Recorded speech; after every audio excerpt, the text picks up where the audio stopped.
The 2020 Genesis G90 shines like a crazy diamond. Genesis hits the restart button on its flagship luxury sedan, with width-enhancing styling and diamonds in the details.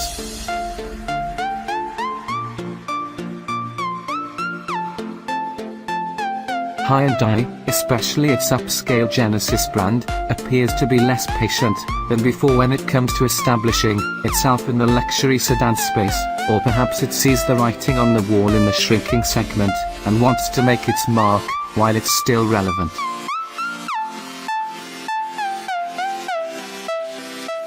Genesis is showing a dramatically facelifted version of its most ambitious and luxurious product ever, the Genesis G90.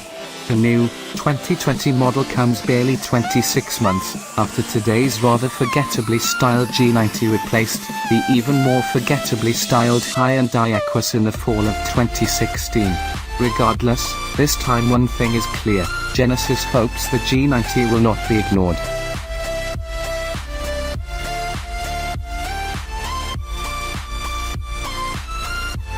Most of the G90's changes for 2020 can be characterized as skin-deep, aligning with the brand's horizontal architecture styling theme.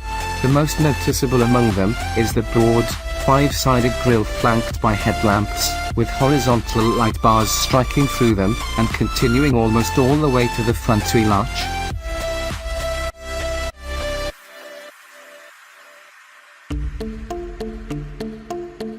The open-mouth look was previewed, albeit in much smaller form, by the slinky Essentia concept earlier this year, so we can't say we weren't warned. The hood and fenders are also new, the latter featuring relocated fender vents, that also feature a horizontal bar that visually continues the light bar in the headlamps.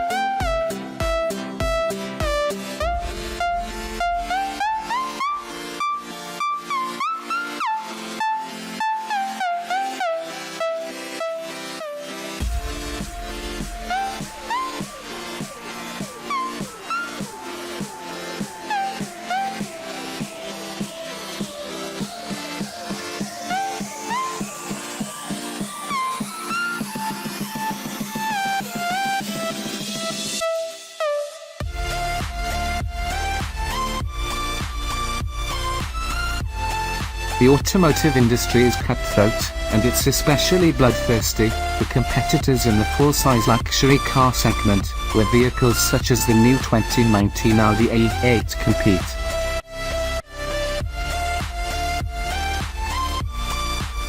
These range-topping sedans offer everything a customer could want, and reside in dealer showrooms as an example of the very best design, engineering, and craftsmanship that their brand offers.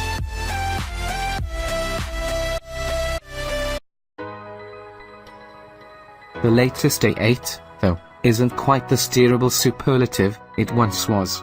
Uninspired looks, an underpowered engine, and its very dear price keep the est off any adjectives that might be used to describe it.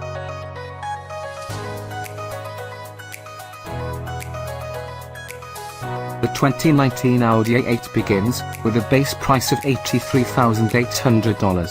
My well-optioned Tester, though, costs $118,995, and it isn't even fully loaded. Left off the options list are a $7,550 executive rear seat comfort package, and more expensive paint and wheels.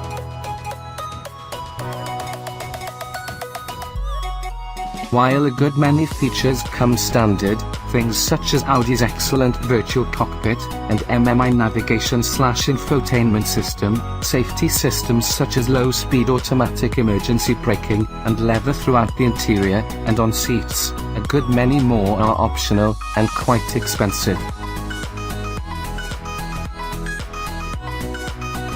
My test car's most expensive option is an upgraded bang and ollies an advanced 3D sound system, which costs $5,900. The next highest is a $4,500 full leather package, which replaces the standard leather, with nicer upper leather, and ensures every nook and cranny that wasn't covered in cowhide before is now. The list of expensive options goes on, and includes such high-tech gadgetry as a night vision camera, $2,300, and dynamic all-wheel steering, $1,950, as well as luxurious touches such as massaging seats in all four corners, and dual-pane acoustic glass.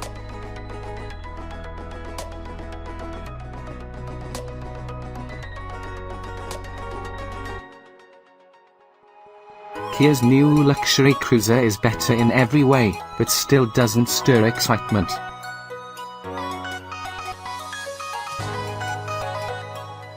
The 2019 Kia K900 is sort of an oddball in the automaker's lineup. The Korean brand is best known for high-value, affordable, and well-built daily drivers, and here's this behemoth of a luxury car with a starting price nearly double its closest next of kin. What gives?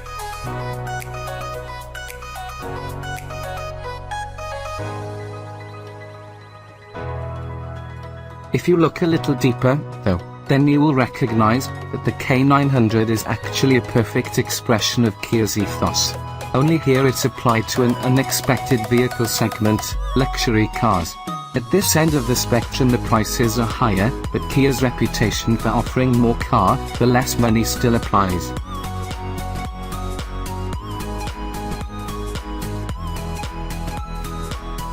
Redesigned for 2019, the latest K900 enters its second generation improved in every way. It now rides on a platform closely related to the brand's sporty Stinger sedan. They're built in the same Korean factory. The K900 is significantly larger and only comes with all-wheel drive, but it's powered by the same twin-turbo V6 that motivates the Stinger in its most powerful form.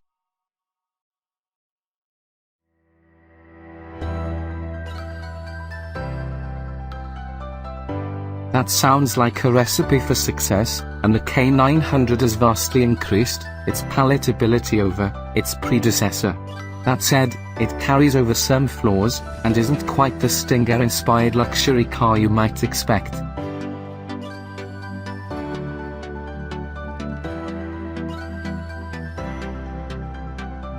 At $59,900, the new K900's starting price is higher than most of its direct competitors, which includes the Lincoln Continental, $46,145, Cadillac CT6, $46,995, and Volvo S90, $48,100. That said, the K900 has no trim levels, and only one option package.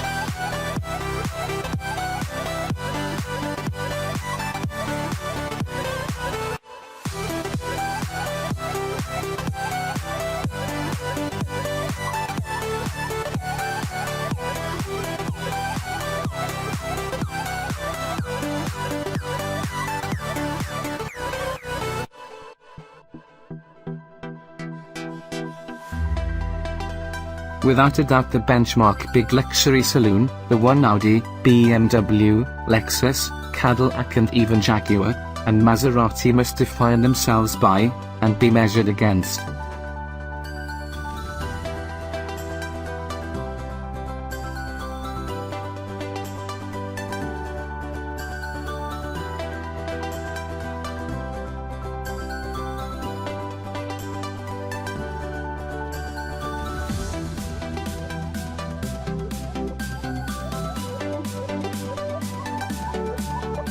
This car defines the sector, and is the one all others must topple. The latest A8 and 7 series are closer than they have been in the past, but while both are excellent cars in their own right, neither is quite as special as the S-Class.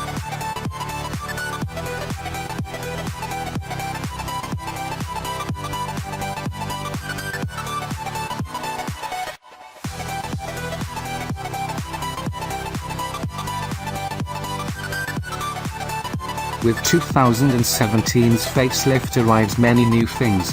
Chief among them new engines, an inline 6-cylinder diesel, and petrols, replacing the old V6s, and the S63 AMG's V8 bi-turbo petrol. The rear groove S65 keeps its old V12, and a hybrid arrives later in the year.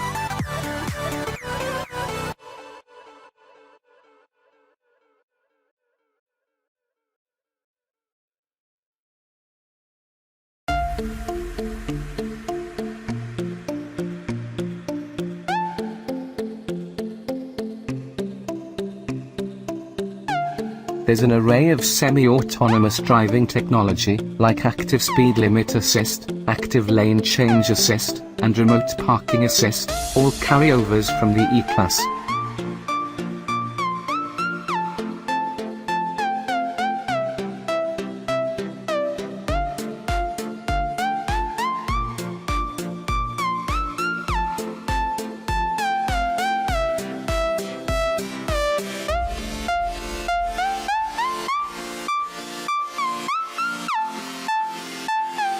But to make sure the S-Class keeps its crown as the techiest Merc, it's got a few of its own too.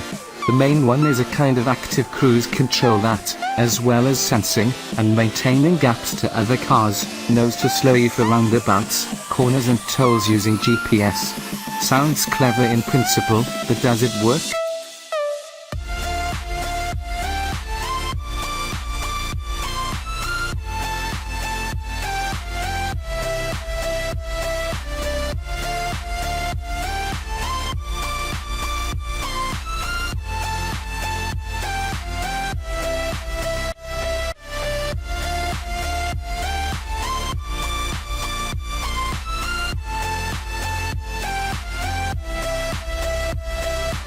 What to buy and what to stay away from when it comes to Lexus in 2020.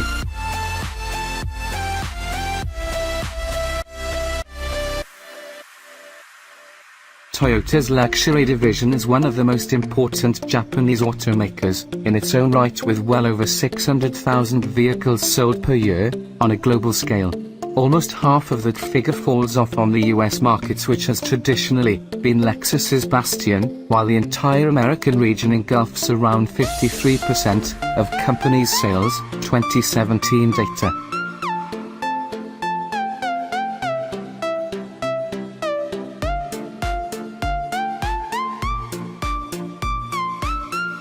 The luxury division's US sales for 2018 have fallen below the 300,000 mark for the first time since 2013, but not by much.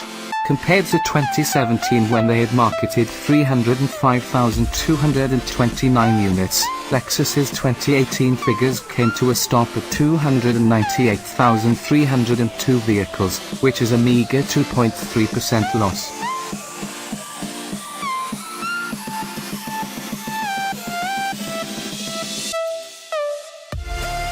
The company is expected to rebound in 2019, which will be the all-new UX subcompact's first full year on the market. This time, however, we'll focus on the 2020 Lexus lineup and company's fortunes from then on.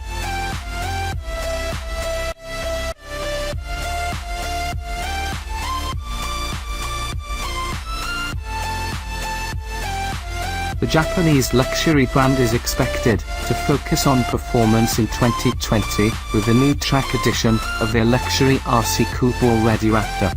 They'll also fully revitalize their smallest sedan, and introduce a sporty version of their other coupe offering.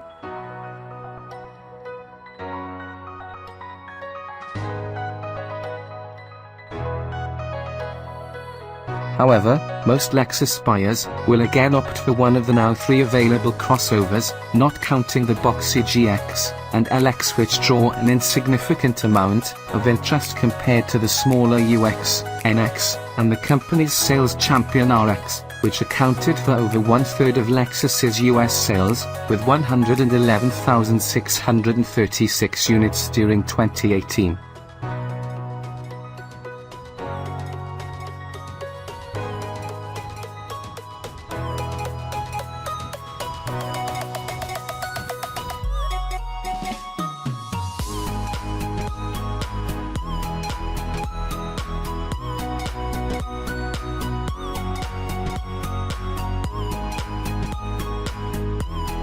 It's more than a little obnoxious, that new grille on the BMW 7 Series. The last car we can think of to have such a big grille that it couldn't fit on the front of the car and needed to cut back into the hood was the 1977 Oldsmobile Cutlass, and everybody recognizes that 70s Oldsmobiles were paragons of taste.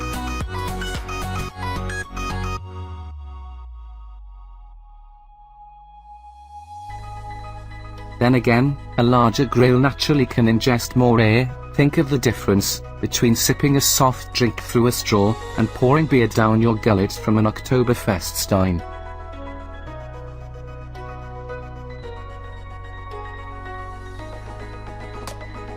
The official explanation for the updates to the V8-powered 750i xDrive is a re-engineering from the crankcase up, but the grille at least hints at the increased power in the 2020 car.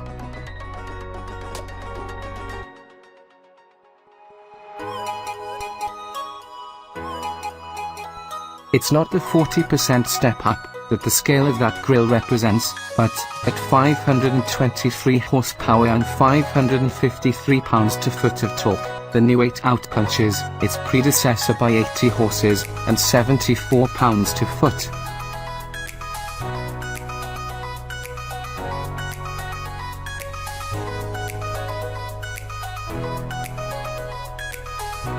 Not that the car needed it. With all 4 Pirelli P0s, 245/45 R20s up front, and 275/35 R20s in back, digging in at launch, our 750i xDrive test car hit 60 miles per hour in 4.0 seconds flat, and tripped the timing lights in a quarter mile in 12.5 seconds, at 113 miles per hour. Remember, this isn't a sports car. It's 2.5 tons of luxury sedan, 4,878 pounds to be exact.